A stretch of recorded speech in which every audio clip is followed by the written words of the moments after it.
What's going on, YouTube? This is Jim Afanis, and I want to give you guys my reaction to the PlayStation experience for 2015. Now, going into this conference, I had the highest of hopes. Because the PlayStation experience is now in its sophomore year after an amazing show last year, I could only assume they're going to raise the bar even higher. And unfortunately, this conference was horrible. I took notes, not on everything, on things that interested me or something that I wanted to talk about, but it is by no means a complete A to Z announcement by announcements coverage. I don't think the video is up yet on YouTube, but I'll post a link to their official channel, so click the link below. Dig around on their site. They'll probably post it a little bit later today. Before I even begin, I want to say that the fact that Sony is even doing anything like this is greatly appreciated by the gamer. Obviously, myself. The fact that they're going above and beyond what E3 is, beyond what Paris Conference, beyond all these other shows that they do, to do even yet another one, which is purely fan service, with just a little keynote at the beginning, is great. So I don't expect this to be an E3 caliber of show. Obviously, they want to get people in, get hyped about PlayStation, and shove them out the door, go play the beta, go buy the console, see you later. So I have to manage my expectations in that sense. But still, the caliber of stuff they showed just wasn't that interesting, and they dropped the ball in quite a few places. They come out rip-roaring out of the gate with Uncharted 4, which we are all salivating for at this point. It's a really cool dialogue between Nathan and his long-lost, thought-to-be-dead brother. They introduced a very brief, I don't know how much this is going to actually be in the game, but a dialogue system where you actually had a choice of what you wanted to respond with. Does it matter or not? Is it like Telltale-esque where decisions matter? I don't know, but that was kind of a neat little, we thought you saw everything, but there's more, and that was really, really cool. Then we jump over to Sean Layton, the president of Sony, comes out wearing a Crash Bandicoot shirt, and everyone's like, oh my god, this is it. Nope, no Crash Bandicoot announcement, nothing to do with Crash, just that he wore a shirt. Biggest troll on the planet. We saw a Final Fantasy VII, a little bit more of the cinematics, and that game looks insane. The voice acting, the way the combat system looks like it's going to be more real-time than turn-based. Just everything about this game is reimagined, and just it looks so good. I mean, I would find it's hard-pressed to find anybody who's been a gamer as long as I have who has any inkling of excitement over an RPG that does not rank this game somewhere in their top 5 games of all time. That is how monumental Final Fantasy VII is to a lot of gamers. It is very, it means a lot to me as a gamer personally, just because of, there was the first time characters died, and that there was cussing, and it was a mature plot, and it was just this larger than life experience that we never really saw before in previous Final Fantasy games. So, man, rip-roaring out of the gate. After Final Fantasy, this conference went down faster than a bum on a bologna sandwich. I don't know. We got to see Battleborn, which is really, now that I have played so much Overwatch, I don't care about this game much anymore. I gotta admit. There's some cool PlayStation announcements that we'll get the first beta in 2016. And that after the game comes out and all the characters have been announced, they'll work on an exclusive PlayStation character as free DLC to all the PlayStation members, which is cool. They introduced a new character named Toby the Penguin, who is a penguin in a mech suit, which is clever, like I said. But after playing Overwatch, my excitement for this over-the-top, zany type of arena type battle game is kind of dwindling. They did say there would be some more news coming. They kind of implied there'd be more of a single player story, which is something I think they need to stay true to. There's going to be couch co-op, that sort of thing. So they're saying all the right things. I just don't know. This market space is getting more and more crowded. Obviously, Team Fortress is kind of the where we all look to kind of get our inspiration for these team battling type games with very over the top, character type classes or actual characters. Obviously, Overwatch. There's a couple other ones that are floating out there, and I'm really starting to disremember. I'm really starting to not remember which ones they were because there's just so many. So these guys are going to have to do something really over the top to really draw me back in because I'm really laying all my eggs and holding them in the Overwatch basket, and I do lay eggs. Street Fighter was next. They announced Fang would be the final character, which is cool. Street Fighter V is going to be a Sony PlayStation exclusive. I already got it on pre-order, ready for my statue of Mr. Ryu Hayabusa himself. I'm very excited to play with that game.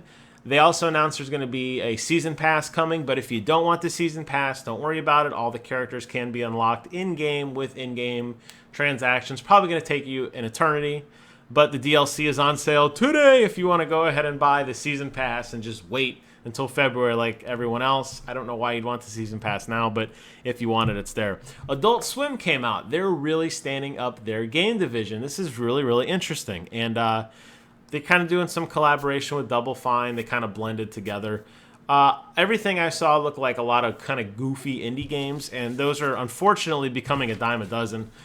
Even more so than the team-based, either the MOBAs or the goofy team-based shooters. It seems like indie games is just running wild. So you got a lot of these weird pixel art type games that kind of remind you of games you've played before. I saw one that kind of looked like the Castlevania game. I saw some other top-down, like where you fly around in a ship, like a two-stick shooters. I don't know. I understand that PlayStation really made that, we love the indies, so this makes sense that they would kind of spend a few minutes talking about some of those games coming out, but I don't know. Unless one of them's a real standout, I just really don't care. What else? I'm scanning through my notes here. There is Koei is coming out with another game called Nioh, Nioh. I don't know if that's a PlayStation exclusive or not.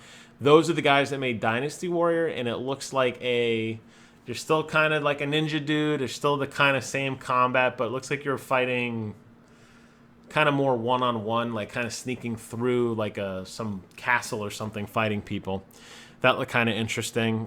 Nuclear Throne is coming out, another indie game. Guns Up is a free-to-play game that has come out. It looks like kind of like you build a castle and then you invade people. Almost look like kind of reminded me of Clash of Clans, how you build up your forces. That's free to play. The big announcement is out today. Fat Princess Adventures, that I'm very excited for. That is out today. They had a Ratchet and Clank demo, which looked really, really cool. Ratchet and Clank, he had this gun called the Groovatron, and he throws this like bomb on the ground, and all the enemies are like, dun, dun, dun, dun, like they're forced to dance, which is hysterical. I know many other games have done that. World of Warcraft's done that for years with a lot of the party items they do around the holidays. But that was really cool. And they also have a gun called the Pixelator, which shot a guy and he like transformed into like blocks, into like an 8-bit character. And then you hit him with your hammer and he just shattered away. And that was really cool. That game looks like it's going to have some amazing eye candy to it. I suspect it's going to be more of a budget game in line with the movie that's coming out. But it looked true to what Ratchet and Clank is, and it's been a while since I've gotten into one of those games, so I'm actually genuinely interested for that. There wasn't much of a major announcement, though, because we all knew it was coming. Just to maybe see those 2 new weapons was kind of neat, but other than that, whatever. What else do we have? Oh, the VR. Now, I didn't do a video on what I thought was going to be a prediction in terms of what we would expect to see at PSX, but I will tell you that the number one thing I thought they would focus on would be VR and how they're going to implement VR and what's going to happen with VR and show us the games. And this part of the show fell so flat. It was so dry. It was so boring. First, they tried to do this special demo. Some doctor came out. And he's like, well, here at Sony Studios, we're going to make us a special demo just for you. And it was like, okay, cool, what is it? And it was basically Tron, where these 2 guys stood on these platforms and threw discs at each other. But wait, it gets better.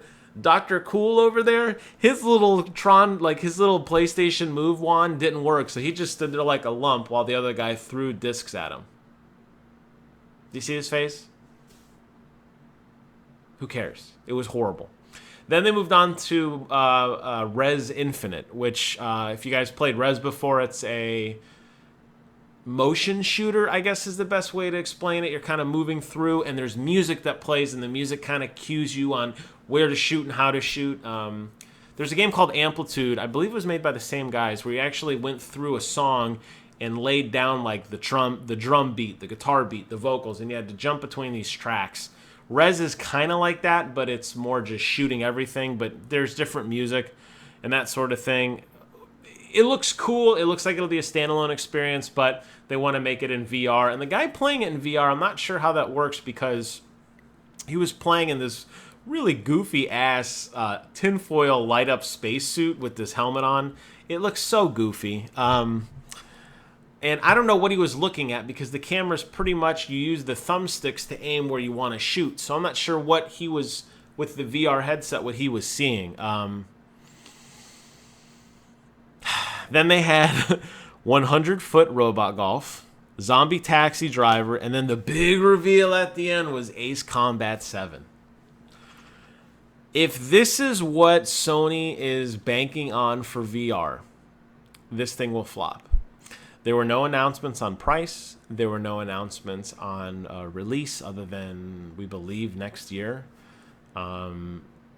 I'm worried about this. This was kind of Sony's, in my opinion, really last-ditch effort. I know you're going to have E3 next year, but this is really like the time in which you're going to make this work. And it's just not working. VR is a tricky thing, because you have to rely on the press and the word of mouth, because you can't show it off. It doesn't work like that. You have to really experience it. And short of them just giving everyone for free, it's hard to kind of get those experiences to really see what you're missing. But taking aside that a lot of us have seen VR before, and I've seen a lot of it in my line of work and different trade shows and that sort of thing, the technology is amazing, but it's making a game that you care about, that you really want to invest your time in, into VR, and I didn't see that. I did see on the PlayStation blog a list of some of the games that would be available. They showed Drive Club in VR, and I was hoping that instead of wasting time on these one-off indie games that you're going to forget about in about 6 minutes that no one really cares about, like Robot Golf, I was hoping instead they would invest more time in making either existing games VR ready, or really selling us on the message. And as a guy who buys pretty much everything that comes out for every console ever, I'm not interested in this. There's nothing that's wowed me. And if this isn't just a microcosm of how bad VR is failing in a Sony press conference, that the guys who like bleed Sony on the inside got, Sony ponies, man. We're proud to be in the PlayStation Nation. We're not even excited about it. Who the hell's going to buy this? It just looks like junk. What a missed opportunity, man. I just can't really... really, that sucks. So, they move on from VR into Sparrow Racing League for Destiny. So, if you have the Taken King coming this Tuesday, they're announcing Sparrow Racing League. And you're basically going to be able to race around in your Sparrow, race other people. They say it's a 3-week event, so it looks like it's only going to be the last part of December. During this time, there'll be exclusive quests to the PlayStation 4 users. And they also announced that there'll be a special Sparrow you can buy that's only on PlayStation. And then the next go-round of Iron Banner, they've announced that there's even additional exclusive armor that can be procured only for PlayStation users. I was hoping for more from Destiny. Taken King has gotten to that point for me where it's kind of stale. I've jumped over to Halo since then. I've been really enjoying my time with Halo 5. I will jump back to play Sparrow Racing League for sure, just to try it out. And I'll probably get a little bit hooked on Destiny, maybe do some strikes, maybe do some more videos for you guys on the YouTube Live or whatever they call it. But I don't know. I was kind of hoping like for this big announcement coming to drop the hammer. The final two announcements were a PlayStation game called Ni no Kuni 2, which is about a little boy who wears cat ears who becomes the king, and Epic, who is notoriously famous for Gears of War and Battlestorm. They're making a new MOBA called Paragon, which comes to PlayStation 4 for beta testing in summer of 2016, and that's how the show ended.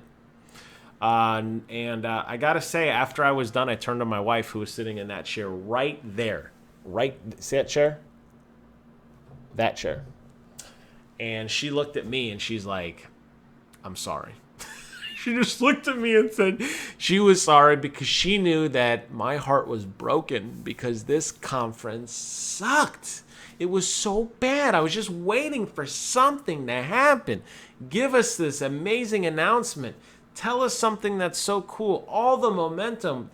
They blew their load about 3 minutes into this press conference. After the Uncharted news, after the Final Fantasy VII news, it was hit after hit of junk punched in the face again and again. And I'm looking at Twitter right now on my other screen. And let me just refresh hashtag PlayStation Experience. And people are with me. Just, they all agree. It's just, it was bad, it was bad, it was bad.